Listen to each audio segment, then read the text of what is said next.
Hi friends, in this video we will see synthesis of thyroid hormones.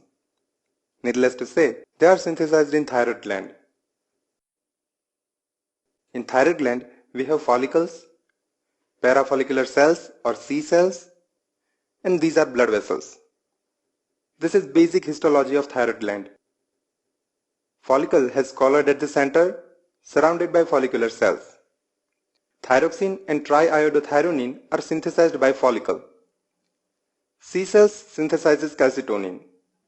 Thyroxine and triiodothyronine are structurally and functionally similar, and term thyroid hormones is usually used to refer to these two hormones only. Calcitonin is different.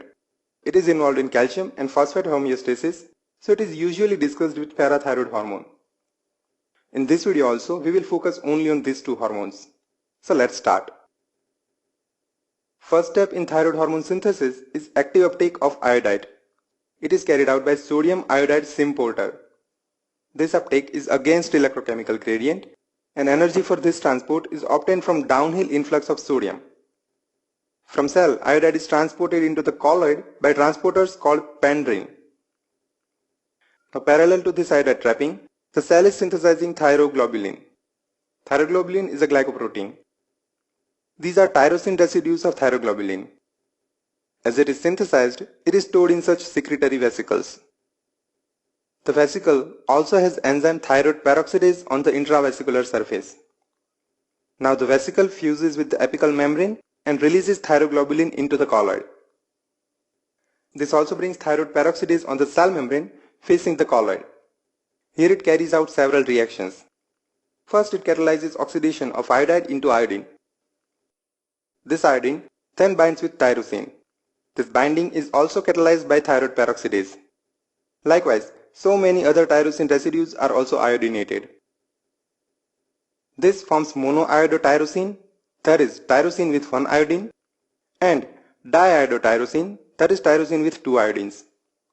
And these are more mono and diiodotyrosines. Now enzyme catalyzes coupling of some of such iodinated tyrosines. If one mono and one diiodotyrosine combines, it forms triiodothyronine. Here there are two possibilities. One is we can have one iodine on outer ring and two iodines on the inner ring. This is active triiodothyronine or T3. And second is two iodine on outer ring and one iodine on the inner ring. This is called reverse triiodothyronine or RT3. It has no biological activity. So this T3 is important here. Now, if two diiodotyrosine combines, it forms tetraiodothyronine or T4. Quantitatively, much more T4 is synthesized than T3. The hormones thus synthesized are stored in colloid as part of thyroglobulin. Then when there is time for release, the thyroglobulin is taken up by the cell by process of endocytosis.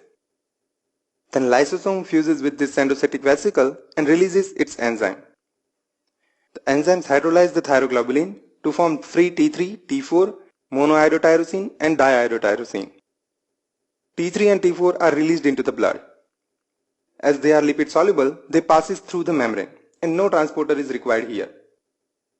Mono and diiodotyrosines are deiodinated and iodine thus released is reutilized. So this is the entire process.